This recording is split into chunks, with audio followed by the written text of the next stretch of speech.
قد أنزلنا عليكم لباسا يواري سوآتكم والريشا صدق الله العظيم. وقال سيدنا ومولانا محمد صلى الله عليه وسلم في حديثه الشريف: إنما الأعمال بالنيات وإنما لامرئ ما نوى أو كما قال عليه الصلاة والسلام. புகழனைத்தும் அல்லாஹ் ஒருவனுக்கே உரித்தாகட்டும். அன்பிற்கும் பெரும் மதிப்பிற்கும் உரிய ஜமாத்தார்களே, இன்று 7வது நாள் தராவீகை நிறைவு செய்திருக்கின்றோம். அல்லாஹ்வின் மாபெரும் கிருபை, நாம் எல்லாம் ஒன்று கூடி இரவு தொழுகையான ஒரு தொழுகை இந்த தராவீகை நிறைவு செய்து நல்ல பல விஷயங்களை கேட்டு அதை வாழ்வில் கொண்டு வருவதற்கு முயற்சிக்கின்றோம். அந்த எண்ணத்தை அல்லாஹ் கபூல் செய்வானாக. இந்த சந்தோஷமான தருணத்தில் நேற்று ஓதப்பட்ட ஒரு சூரா ஆராஃப் சூராவில் இடம்பெறக்கூடிய நம் வாழ்க்கைக்கு தேவையான மிக முக்கியமான ஒரு வசனம்: யா பனி ஆதம் கத் அன்ஸல்னா அலைக்கும் லிபாசன் யுவாரி சௌஆத்திக்கும் வரீஷா.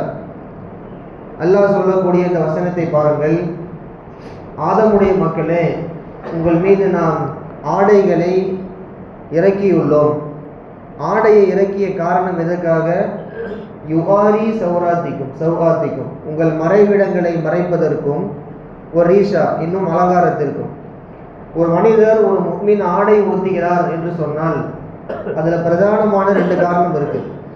ஒன்று, நம்முடைய மறைவிடங்களை மறைப்பதற்கு. 2வது, அந்த ஆடை உடுத்தினா நல்ல ஆடை அப்படின்னு தெரிஞ்ச மாதிரி இருக்கணும். கந்தல் கோலமாக இருக்கக்கூடாது. பார்க்கறதுக்கு புது ஆடையாக இல்லைனாலும் இருக்கிறதுல நல்ல ஆடையாக இருக்கணும். அந்த மாதிரி ஆடைகளை உடுத்துறத அல்லாஹ் வரவேற்கிறான் அப்படின்ற விஷயத்தை நம்ம குரான்லேயே பார்க்குறோம். அப்போ ஒரு மனிதர் ஆடை உடுத்துவதன் நோக்கம் 2 நோக்கமாக இருக்க வேண்டும்.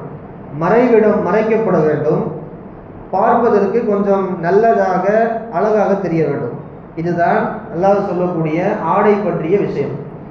ஆனால் இன்று மாடர்ன் கலாச்சாரம் என்று சொல்லப்படக்கூடிய ஒரு விதமான சோசியல் மீடியாவுடைய இன்ஃப்ளூயன்ஸ், இன்று இருக்கக்கூடிய பசங்களுடைய சேர்க்கை, இதெல்லாம் இன்னைக்கு ஆண்களையும் பெண்களையும், அது வாலிப பசங்க மட்டும் கிடையாது, வீட்டு பெண்கள் வீட்டு ஆண்களை கூட ஆடை கலாச்சாரத்தை மொத்தமாக புரட்டி போட்டிருக்கு அப்படின்னு சொல்லலாம். மேலை நாட்டு மக்கள் எப்படியெல்லாம் ஆடையை உடுத்துறாங்களோ அதே மாதிரி இன்னைக்கு அவங்க கலாச்சாரம், அவங்க கல்ச்சர் இந்த இந்தியாவில் குறிப்பாக நம்ம முஸ்லீம் சமூகத்திட்ட பரவி போய் கிடக்குது அப்படின்னு சொன்னால் அதில் எந்தவித மிகையும் இல்லை. அந்தளவுக்கு மோசமான ஆடை கலாச்சாரம். ஒரு நல்ல தொழுகையாளி பெண்மணியாக இருப்பாங்க, நல்ல தொழக்கூடிய, அல்லாஹ்வை நினைக்கக்கூடிய, தஸ்பீஹ் செய்யக்கூடிய ஆணாக இருப்பாங்க. ஆனால் ஆடை விஷயத்தில் அவர்களின் கோலம் மிக மோசமாக இருக்கும். ஆடை விஷயத்தில் நாம் ரொம்ப பேணுதலாக இருக்கணும். அதிலும் குறிப்பாக பெண்கள். முதல்ல ஆண்களுக்கு வந்துடுவோம். ஒரு ஆண் அவனது உடம்பில் தலை முதல் கால் வரை இந்த உறுப்பை நிச்சயம் அவன் மறைத்திருக்க வேண்டும் என்ற ஒரு பார்ட் இருக்கு. இது என்ன? தொப்புளிலிருந்து அவனுடைய முட்டுக்கால் வரை ஒரு ஆண் அவன் உறுப்புகளை மறைத்திருக்க வேண்டும். இந்த இடைப்பட்ட தூரத்தில் எந்த பகுதி தெரிந்தாலும் அந்த ஆண் ஹராமான செயலை செய்து விட்டான் என்று அர்த்தம். அல்லாஹ் சொன்ன வரம்பை மீறி விட்டான், அத்துமீறி விட்டான் என்று அர்த்தம். இன்னைக்கு நம்ம பார்க்குறோம், பல பேருடைய பிஸ்னஸ், கூலி தொழிலாளிகள், சில பேர் வீட்டில் தனியாக இருக்கும் அப்படின்றதுனால சர்வசாதாரணமாக அந்த ட்ரௌசர்லாம் போட்டு கையிலெல்லாம் தூக்கி கட்டிட்டு இப்படியெல்லாம் உட்கார்ந்துருக்கிறது, நம்ம வேலை செய்கிறது அப்படின்றது அல்லாஹ் ரசூலை கோபப்படுத்தக்கூடிய விஷயம். தொப்புள் இருந்து முட்டுக்கால் முடிகிற வரைக்கும் நிச்சயம் ஒரு ஆணுக்கு மறைக்கப்பட வேண்டிய உறுப்பினுடைய பகுதி. அதுக்கு மேலே அவர் போட்டிருக்கார் இல்லைன்றது அவருடைய விருப்பம். மார்க்கம் அதையும் என்ன சொல்றதுன்னா விரும்பத்தக்க விஷயம், அதுவும் அழகா இருக்கும், அதையும் மறைக்கணுன்றதை தாண்டி ஃபர்து கட்டாயம் அப்படின்னா இந்த தொப்புளிலிருந்து முட்டுக்கால் முடிகிற வரைக்கும் இது ஒரு ஆண் பேண வேண்டிய விஷயம். ஆனால் இன்னைக்கு டவுசர், இந்த ட்ரௌசருடைய ஒரு ஸ்டைல் அப்படின்னு பார்த்தீங்கன்னா, பசங்க கிரிக்கெட் விளையாட போகிறாங்க. இப்போ நம்ம வீட்டில் இருக்கக்கூடிய வாலிப பசங்களாம் கவனிச்சு பார்த்தா உங்களுக்கு தெரியும், காலேஜ் பசங்க கிரிக்கெட் விளையாட போகிறாங்க, ஒரு கபடி, இந்த மாதிரி ஏதாவது ஸ்போர்ட்ஸுக்கு போகக்கூடிய பசங்க ஸ்போர்ட்ஸுக்கு தானே போகிறாங்க, அவங்க ஒன்றும் தொழுக போடல அப்படின்ற ஒரு நோக்கத்தில் இந்த மாதிரி ஆடைகளை உடுத்திட்டு போகிறத நாமளும் பார்த்துட்டு சும்மா இருக்கிறோம் அப்படின்றது அது அல்லாஹ் ரசூலை கோவப்படுத்தக்கூடிய சாபத்துக்குரிய விஷயம் அப்படின்றத நாம் என்றைக்குமே மைண்டில் வச்சுக்கணும். இப்போ பெண்கள் ஆடை விஷயத்தில் ஆண்கள் முன்ன பின்ன இருந்தாலும் பெண்கள் நிச்சயம் அவர்கள் அவர்களின் கற்பொழுக்கம் இன்னைக்கு சிதைந்து போயிருக்க காரணமே அவங்க ஆடையில் அந்த குறைப்பு செய்தது தான். ஒரு பெண்ணினுடைய ஆடை எப்படி இருக்க வேண்டும்? உடம்பில் பார்த்தீங்க அப்படின்னா இந்த முகம், இந்த மணிக்கட்டை தவிர ஒரு பெண்ணுக்கு எல்லா உறுப்பும் மறைக்கப்பட்டிருக்க வேண்டும். அது முடி முதற்கொண்டு சொல்லப்போனால் இன்னும் நம்ம ஹைலைட்டாக சொல்கிறதா இருந்தால், பெண்கள் மதரசா நிறைய நம்ம தமிழகத்தில் பெண் ஆலிமாக்கள் மதரசா செயல்பட்டு வருது. அந்த மதரசாக்களில் நீங்கள் பார்த்தீங்கன்னா ஓதக்கூடிய மாணவிகளின் பெயர் கூட தெரியக்கூடாது அப்படின்னு சொல்லிட்டு நம்பர் தான் கொடுத்துருப்பாங்க. அந்த அளவுக்கு ஒரு பெண்ணினுடைய பெயர் கூட அந்த உஸ்தாதுக்கு தெரியக்கூடாது அப்படின்னு தலைமை ஆசிரியரை தவிர்த்து அங்கே வேலை செய்ய எந்த உஸ்தாதுக்குமே நம்ம மாணவிகள் இத்தனை பேர் ஓதுறாங்கன்னு தெரியும், ஆனால் இந்த மாணவியுடைய பேர் இது அப்படின்னு தெரியாத அளவுக்கு ஒரு செக்ஷன். இவங்க பேர் ஃபாத்திமா, இவங்க பேர் ஆயிஷா அப்படின்றத அவங்க உஸ்தாது சொல்லி கொடுத்துருப்பாங்க பாடம். ஒரு 3 வருடம் அவர் ஓதிருப்பார் அந்த மாணவி. ஆனால் இந்த மாணவி ஃபாத்திமா, இந்த மாணவி ஆயிஷான்னு யாருக்குமே தெரியாது. நம்பர் வச்சுருப்பாங்க. 1ஆம் நம்பர் வந்திருக்கீங்களா அப்படின்னு கேட்டால் அவங்க ஆமான்னு சொல்லுவாங்க. 2ஆம் நம்பர் வந்திருக்கீங்களா அப்படின்னு ஆமான்னு சொல்லுவாங்க. வேற வழி இல்லை, அந்த அளவுக்கு போய் தானே ஆகணும். மாணவி வந்திருக்காங்களா இல்லையா, இவங்க படிங்க அப்படின்னு சொல்லும் போது அந்த அளவுக்கு நம்ம அதை மீறி நம்ம போக முடியாது. அப்போ அதிகபட்ச வரம்பு நம்பர் சொல்லி கூப்பிடுற பழக்கம்லாம் இருக்குது. எதுக்கு சொல்கிறோம் அப்படின்னா, ஒரு பெண்ணினுடைய பெயர் கூட வெளியே தெரிந்திடக்கூடாது அப்படின்னு இருக்கக்கூடிய இந்த மார்க்கத்தில் இன்றைக்கு பெண்கள் ஆடை குறைப்பு விஷயத்தில் ரொம்ப மோசமாக இருக்கிறாங்க. ஒரு 3 விஷயம் ரொம்ப கவனிக்கணும் பெண்கள். ஃபர்ஸ்ட், ஆடையை அவர்கள் குறைத்து போடக்கூடாது. உடம்பு முழுக்க மறைக்கப்பட்டிருக்க வேண்டும், குறைத்து போடவே கூடாது. 2வது, போடுகின்ற ஆடையை மெலிசா உடுத்தக்கூடாது. ஃபிக்ஹ் கிதாப்ல சட்ட நூல்களில் தெளிவாகவே இமாம்கள் எழுதி வைக்கின்றார்கள், உள்ள இருக்கக்கூடிய உறுப்பு வெளியே தெரியக்கூடாது அப்படின்னு இருக்குது. 3வது விஷயம், ஆடை இறுக்கமாக இருக்கக்கூடாது. உடுத்துகின்ற ஆடை, நான் சொல்றதெல்லாம் பெண்ணுக்கு சொல்லிட்டு இருக்கிறேன், ஒரு ஆடை இறுக்கமாக இருக்கக்கூடாது, உறுப்பை வெளிக்காட்டக்கூடிய அளவுக்கு அப்படின்ற அது வார்த்தையால் நாம் வர்ணிக்க முடியாத அளவுக்கு உள்ள விஷயம் அது. இந்த 3 விஷயமும் ஒரு பெண்ணுக்கு கவனிக்கத்தக்க விஷயம். இறுக்கமாக இருக்கக்கூடாது, மெலிசா இருக்கக்கூடாது, ஆடை குறைந்து இருக்கக்கூடாது. இந்த 3ம் ஒரு பெண் கவனிக்க வேண்டிய விஷயம். இதெல்லாம் தாண்டி ஒன்று இருக்கு. இது எல்லாத்தையுமே மறைக்கிறதுக்கு தான் இன்னைக்கு புர்கான்ற ஒரு விஷயத்தை நம்ம கொண்டு வந்திருக்கிறோம். கோஷாவா இருக்கணும் பெண்கள், அவங்க உறுப்பு மறைக்கப்பட்டிருக்கணும் அப்படின்ட்டு.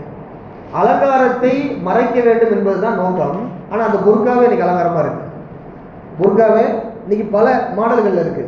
அம்பரல்லா புர்கான்னு சொல்றாங்க, அப்படின்றாங்க. இப்படி நம்ம பேர்லாம் தெரியல, ஏதோ ஒரு ஞாபகம் வந்தது நம்ம சொன்னோம். இந்த மாதிரி அலங்காரத்தை மறைப்பதற்கு தான் புர்கா வந்தது.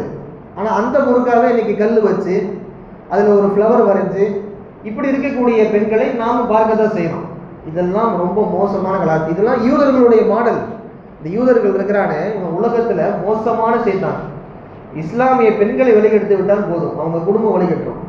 குடும்பம் வழிகட்டால் ஒரு தனி மனித ஒழுக்கம் சேர்ந்து விட்டால் சமூகத்தின் ஒழுக்கம் சேர்ந்து விடும். சமூகத்தின் ஒழுக்கம் சிறந்து விடுகின்ற பொழுது இஸ்லாத்தை நாம் உடைத்து விடலாம் அப்படின்றது யூதனுடைய ஏற்பாடு. அது அதை நம்ம பெண்கள் புரியாம, ஆண்கள் புரியாம இன்னைக்கு ஆடைகளை நாமும் வாங்கி கொடுத்து தான் இருக்கிறோம். நான் சொல்ற விஷயம் பெண்களுக்கு மட்டும் இல்லை, பெண்கள் நமக்கு கீழே தான் இருக்கிறாங்க, நம்மளுடைய கட்டுப்பாட்டில் இருக்கிறாங்க. நம்ம காசு கொடுக்காம அவங்க போய் வாங்க போறது இல்லை.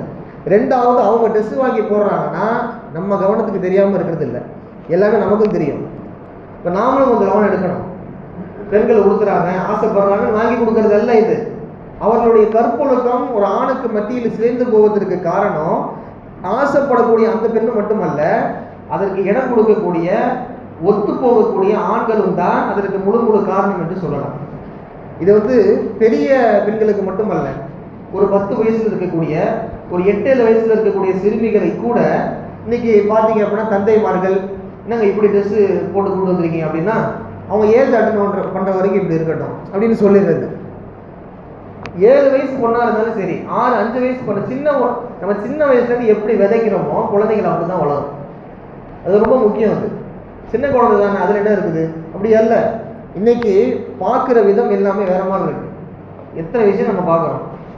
இந்த செஞ்சுரியில் நீங்கள் பாருங்க, மோசமாக குழந்தைகளை கூட வன்புணர்வு செய்யக்கூடிய பல ஆண்கள் இருக்கத்தான் செய்கிறார்கள். இப்படிப்பட்ட உலகத்தில் நாம் இந்த லாஜிக்லாம் பேசலாமா? 10 வயசு குழந்தை, 8 வயசு குழந்தை, அதில் என்ன இருக்கு? அவங்க ஆசைப்படுறாங்க. அவங்க ஒரு பருவ வயது அடைஞ்சிட்டாங்க அப்படின்னா அவங்களுக்கே அந்த நினைப்பு அவங்க போட்டுருவாங்க. இப்படி அல்ல, அப்படி கிடையாது. போது நல்லா விளைஞ்சிடும். நாம் என்ன சிறு வயசில் விதைக்கிறோமோ அதுதான் அவங்க மவுத்து வரைக்குமே, அது குழந்தையாக இருந்தாலும் சரி அது கடைசி வரைக்கும் போய்கிட்டே இருக்கும். இப்போ ஆண்களுக்கு வருவோம். ஆண்களை பொறுத்த வரைக்கும் பெருசாக அவங்க எல்லாம் மறைச்சு தான் செயல்படுவாங்க, மறைக்காமல் இருக்க மாட்டாங்க. ஆண்களை பொறுத்த வரைக்கும் ஆடை விஷயத்தில் பெரிய ஒரு எச்சரிக்கை அப்படின்றது கிடையாது. ஆனால் சில ஆண்கள் உடுத்தக்கூடிய ஃபேண்ட் இருக்குது பாருங்கள், வாலிப பசங்க நல்லா கவனிக்கணும். இந்த ஃபேண்ட்டு கரண்டை காலுக்கு கீழே போகக்கூடாது. இது ரசூலுல்லாஹ் ரொம்ப வன்மையாக கண்டித்து சொல்லியிருக்கிறாங்க. லா எந்துருல்லாஹு இலா மஞ்சர்வ சௌபஹு புயலா அப்படின்னு ஒரு ஹதீஸ் தெளிவாக இருக்குது. யார் தன் கரண்டை காலுக்கு கீழாக, ஃபேண்ட்டு மட்டும் இல்லை, எந்த ஆடையெல்லாம் கரண்டை காலுக்கு கீழே இருக்குதோ, இப்போ ஒரு முசல்லி இருக்காரு, பள்ளிவாசலுக்குள்ளே வராரு, அவர் வரும்போது ஃபேண்ட்டை மடித்து விட்டு வர்றதில்ல, அவர் வாழ்க்கையை முழுக்கவே அப்படிதான் இருக்கணும். அவர் வெளியே பைக்கில் போனாலும் சரி, அவர் பஸ்ஸில் போனாலும் சரி, நடந்து போனாலும் சரி, யாரு கூட இருந்தாலும் சரி, கரண்டை காலுக்கு மேலே ஒரு ஆண் உடுத்திருக்க வேண்டும். இது அவருக்கான சட்டம். அது கரண்டை காலுக்கு கீழே ஒரு ஆண் அவருடைய ஆடையை போட்டு விட்டால், அதை உரசும்படி அவர் நடந்து விட்டால் இவர் பெருமைக்குரியவர் என்று சொல்லுகிறது ஹதீஸ். இவர் பெருமைக்குரியவர். நம்ம பெருமை அடிச்சா அல்லாஹ்வுக்கு பிடிக்குமா? பெருமைக்கு சொந்தக்காரன் அல்லாஹ் மட்டுமே, அடியார்கள் அல்ல. உலகத்தில் நாம் பணிவாக இருக்க வேண்டும் என்பது நம்முடைய உத்தரவு. எந்த காரணத்தை கொண்டும் ஒரு பேண்ட் கூட, உடுத்தக்கூடிய ஒரு ஆடை கூட பெருமையை உணர்த்திவிடக் கூடாது என்று ரசூல் ஸல்லல்லாஹு அலைஹி வஸல்லம் அவர்கள் சொன்ன ஹதீஸ் தான் இது. இப்போ எந்த ஒரு ஆண் கரண்டை காலுக்கு கீழே உடுத்தக்கூடிய ஆடையை இந்த தரன்னு இழுத்துட்டு வராங்களோ, நீங்கள் அந்தளவு மோசமாலாம் இல்லை, ஆனால் ஒரு ஸ்டைலுக்காக கரண்டை காலுக்கு கீழே போடக்கூடிய ஆண் நம்ம பார்க்கத்தான் செய்யணும். இங்கேயே பல பேர் இருக்கலாம், அவங்க மனசாக தொட்டு பார்த்தா அவங்களுக்கே தெரியும். இது தொழுகைக்குள்ள, பள்ளிவாசலுக்குள்ள மட்டும் இந்த ஒழுக்கம் அல்ல, பொது வாழ்க்கையிலே இந்த ஒழுக்கம் இருக்க வேண்டும். ஆக இப்படிப்பட்ட ஒரு நல்ல ஆடை கலாச்சாரத்தை நாம் சின்ன வயசுலேருந்து பசங்களுக்கு விதைச்சு, நாமளும் இதுவரை அந்த தவறுகள் செய்திருந்தால் வீட்டில் உள்ள பெண்கள் ஆடை விஷயத்தில் கொஞ்சம் நாம் அவர்களை சரி செய்து, இதற்கு பின்னால் வரக்கூடிய காலத்தில் அவர்களை மிக சரியாக வைத்திருக்குவதற்கு நாம் முழுக்க முயற்சி செய்ய வேண்டும் என்று இறைவனை பிரார்த்திக்கும்படி நாம் கேட்டுக்கொள்கிறோம். அந்த ஒழுக்கத்தை நாம் கொண்டு வரணும், அதுதான் ரொம்ப மெயின். இப்படிப்பட்ட ஒழுக்கத்தை சிறு குழந்தையிலிருந்து நம்முடைய வீட்டு பெண்கள், தாய்மார்கள், சகோதரிகள், அம்மா முதற்கொண்டு எல்லாத்துலேயுமே, உறவுகள் முதற்கொண்டு நாம் எப்படி கொண்டு போய் சேர்க்கிறோமோ அந்த விஷயத்தில் நாம் ரொம்ப தெளிவாக இருக்கலாம். அல்லாஹ் அதற்கு நம்ம கருணை செய்ய வேண்டும். வாஹிரு தஅவானா அல்ஹம்துலில்லாஹி ரப்பில் ஆலமீன். அஸ்ஸலாமு அலைக்கும் வரஹ்மத்துல்லாஹி